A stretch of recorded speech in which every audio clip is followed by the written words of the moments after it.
Hi, I wanted to talk to you today about a new program that the Department of Homeland Security is enacting. It's called the Protected Critical Infrastructure Information Program. Try and say that one a couple times. PCII. Basically what it is it's a program asking all the private owners of businesses that have infrastructure that's important to the United States give up all of their information to the government. The reason for this, of course, ... Homeland Security. That's right, we need to be protected. So all these private businesses are now being asked to share all this very, private and business secrets with the government. Well, as you can imagine, businesses are not crazy about this. It's not like our government has had the best track record of keeping secrets or keeping information, and they don't trust him. So basically, they're saying that if there was going to be a terrorist threat, again, I'm sorry, it's starting to sound like a witch hunt every time I turn around. It's like, oh, there's another witch. Oh, there's another witch.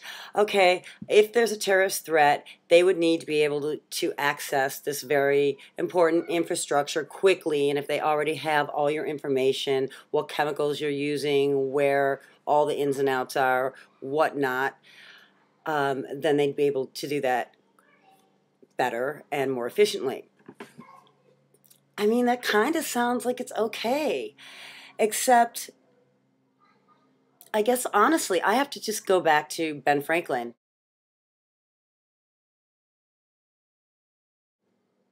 They say we're living in a different world, and we certainly are, because when I grew up, we had never had an attack on our homeland. And we lived good lives. I mean, maybe because the internet wasn't around and information wasn't as able to be shared and the truth then discerned, maybe there's a lot of naivete going on there also. But Ben Franklin was right. This whole, every law that they're passing and now this, and I mean, maybe it is just to make sure we're secure, but it's also a way to completely take over all the infrastructure in America if you didn't trust your government. And I guess that's where it goes down to, is like, I honestly don't know when anything's a lie anymore, or what is the truth that I hear out of politicians' mouths and the mainstream news. They'll say something and I actually have to stop and wonder, is this the truth? Is any of this the truth? And what part of it is the truth? Because they lie by omission, for one, and then they lie because they have to, because of the corporations that own them. Like that guy Turk from the Young Turks, he tried to talk some real truth, and they kicked him off his show, and he had a high-rated show. He's really popular. So they don't really let you tell the truth. They'll maybe let you tell little bits of truth, or they'll make you into a freak like they did with Glenn Beck, who maybe is something freakish, but obviously had his own, truths that he wanted to get out there and share. Anyway, I mean, we've got these smart meters that they're putting in to spy on what people are using here. We've got this facial recognition stuff that Facebook's putting in for our own good, to help us get deals. And everywhere you turn, what we know is privacy. And I'll link this. This is actually from a year ago. I found it. I happened to see it, that you're actually considered a threat, a terrorist threat, if you use privacy controls on things like Facebook and other social networks. They consider that suspicious. I mean, didn't that used to be part of being free? That you could have a private life, that it was none of your business? You can't walk in my door without a search warrant because we're free and we have private lives, and they must be honored and respected. And that's what's going on. There's no honor and there's no respect anymore for the people.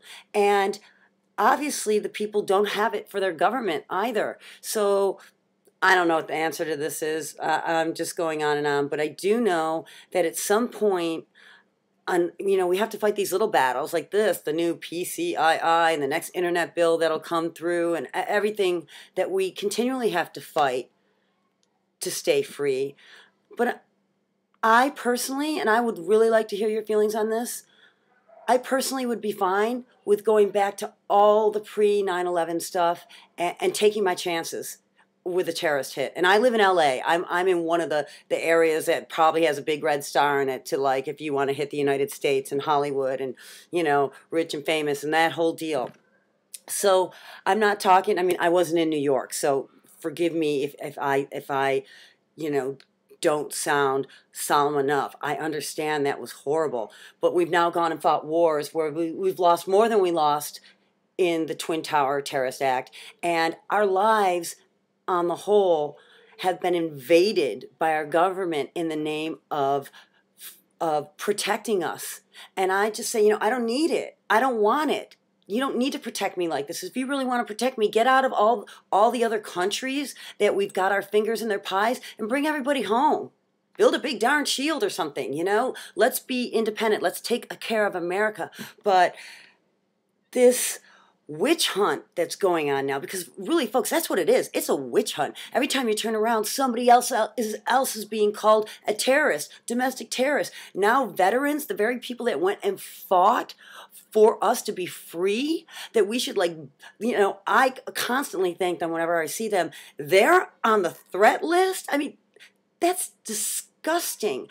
So I think that the only way we can really fix it is to make a national decision that we'd rather live with the threat of something happening to us and actually live, instead of being in these shackles that they're putting on us in the guise of us being protected. And isn't that really what the forefathers were trying to tell us with the two-party system? Man, stay away from that because it ends up being the same party, which it is. Or they're going to trick you and say, we're doing this to help you. We're doing it for your security. And really, I didn't used to be so critical. I didn't used to believe in conspiracy theories. But the fact is, now that you can actually go and check things up for yourself on the internet and find out what the truth is this is another witch hunt. And we're all considered witches. So any one of us could be on the chopping block. And I don't like living like this. This isn't the kind of life I want to live. I don't want to be free like this. I don't want to be protected like this. It's kind of like a parent that says, don't go out. Something can happen to you if you walk out of the house. Well, if you don't walk out of the house, you don't get to live. So you can't fix all the ways that people can get hurt or we could get hurt. Yellowstone could go and it could blow up half the country. There's no way to protect against that. The grid, which is a real threat against an EMP, it's a real threat that we could get thrown back with some major solar pulse, which is definitely coming. Our shields are down, our magnetic shields are down. We are getting more solar flares coming in and we're not protected from it. That would send us back to Middle Ages, no electricity, no cars running. But we're not even talking about that. And I would, I don't know the statistics on this, but I'm pretty sure that a terrorist hit and an EMP are pretty equal. All I'm saying is, I want to live my life. And I want to be free again. I don't want to be groped at the TSA. I don't want to have to give up all my information to the government like they're a dictatorship if I own a business. And I don't want drones flying over my head anymore. And I don't want my kids to have to be vaccinated if I don't want them to be. And this is all being done in the name of our protection. So at some point, I guess we're just going to have to say, I'm willing to risk it for a better life. And anyway, I'm going to link this information on the PCII Check it out for yourself. They have a nice little film that sounds very convincing on why your business should join up with it and give all your information to the Department of Homeland Security. But I would love your comments. And oh, wow, I have certainly gone on and on, huh? Well, thanks for listening to me. And now, as I said, I'd really like your comments. How do you feel? And thank you so much always for watching, and have a wonderful night, everybody.